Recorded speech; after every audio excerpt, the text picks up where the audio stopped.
Seorang kakek ditemukan meninggal dalam perahunya seusia menjenguk anak cucunya. Sebelum ditemukan meninggal, kakek bernama Tahir melakukan perjalanan seorang diri dengan perahu menyeberang ke Kabupaten Pindrang sebulan lalu untuk bertemu anak cucu. Setelah melepas rindu, Tahir kembali pulang ke Takalar. Belum sampai ke kampung halaman, Tahir meninggal di atas perahunya. Nelayan lain menemukan jasad Tahir di atas perahu. Tahir diduga kelelahan dalam perjalanan pulang dari Pindrang menuju Takalar.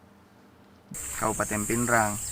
Pada saat sampai di sana, dia merasa rindu lagi dengan cucunya yang di Takalar, sehingga dia merasa harus balik ke Takalar dengan mengendarai itu yang perahu lepa-lepa atau perahu katintingnya.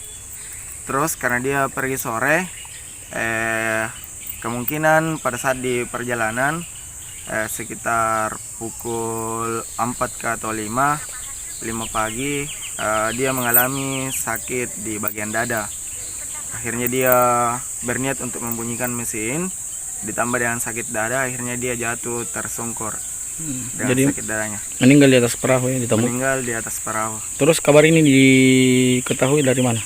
Kabar ini diketahui awalnya itu dari info kejadian Pangkep, yaitu Instagram.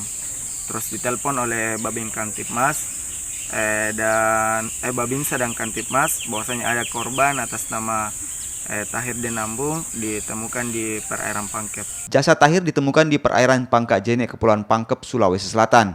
Penemuan jasad Tahir diketahui keluarga dari media sosial. Keluarga langsung membawa jenazah Tahir ke kampung halamannya di Desa Ujung Baji, Kabupaten Takalar, Sulawesi Selatan untuk dimakamkan. Asis, Kompas TV, Takalar, Sulawesi Selatan.